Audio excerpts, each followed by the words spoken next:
കേരളം ഇനി അതിദാരിദ്ര്യ മുക്ത സംസ്ഥാനം. ദരിദ്രരിലും താഴെ അതിദരിദ്രരായി ഉണ്ടായിരുന്നത് 64,000 കുടുംബങ്ങൾ. അവർ അതിൽ നിന്ന് മുക്തി നേടി.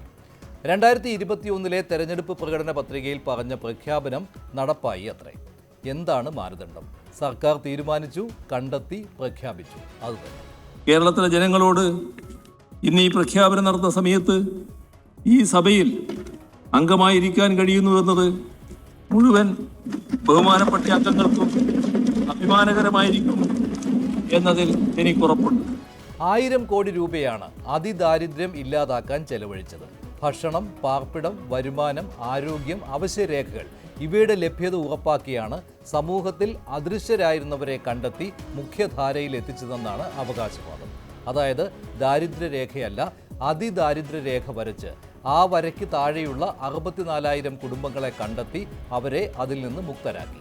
ഇന്ത്യയിൽ ആദ്യമായി അതിദാരിദ്ര്യം നിർമ്മാർജ്ജനം ചെയ്യുന്ന, ലോകത്ത് ചൈനയ്ക്ക് ശേഷം രണ്ടാമത് അതിദാരിദ്ര്യം നിർമ്മാർജ്ജനം ചെയ്യുന്ന പ്രദേശം എന്ന ചരിത്ര നേട്ടത്തിലേക്ക് കേരളം എത്തിച്ചേരുന്നത്.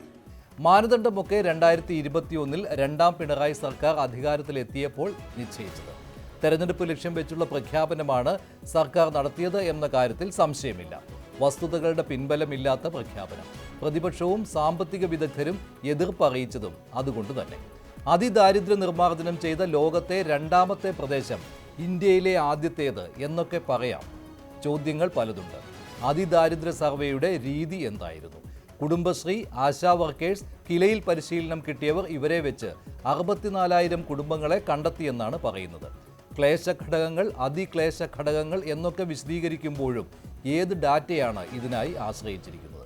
കേന്ദ്രത്തിൻ്റെ അന്ത്യോദയ അന്ന യോജന പദ്ധതിയിൽ 6 ലക്ഷത്തിനടുത്ത് കുടുംബങ്ങളുണ്ട്. അതിദാരിദ്ര്യം നിർമ്മാർജ്ജനം ചെയ്തെങ്കിൽ മഞ്ഞ കാർഡുള്ള ഇവരിൽ ചിലർക്കെങ്കിലും പുറത്തു പോകേണ്ടി വരുമോ? കേന്ദ്ര സഹായം കുറയുമോ? ക്ഷീരമുള്ളൊരകിടിൻ ചുവട്ടിലും ചോര തന്നെ കൊതുകിന് കൗതുകം എന്ന് പറഞ്ഞ് ഒഴിവാവുകയാണ് മന്ത്രിമാർ. അതിദാരിദ്ര്യ മുക്തമായി സംസ്ഥാനമെന്ന് മുഖ്യമന്ത്രി നിയമസഭയിൽ പ്രഖ്യാപിച്ചപ്പോൾ കേൾക്കാതെ പ്രതിപക്ഷം ഇറങ്ങിപ്പോയി.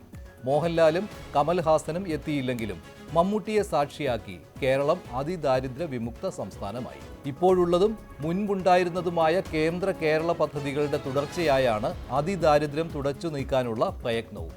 അതിനെ കേവലം PR വർക്കായി മാറ്റുന്നത് തെരഞ്ഞെടുപ്പ് ലക്ഷ്യമിട്ടുള്ള ദീർഘവീക്ഷണ പദ്ധതി കൂടിയാണ്. അതിദാരിദ്ര്യം ഇല്ലാതാക്കുന്നതിനെ എതിർക്കാനാവില്ല. എന്നാൽ അതിൻ്റെ പേരിൽ ഇനി അതിദരിദ്രരും അഗതികളും ഇല്ല എന്ന മേനി നടിക്കലാണ് കഷ്ടം.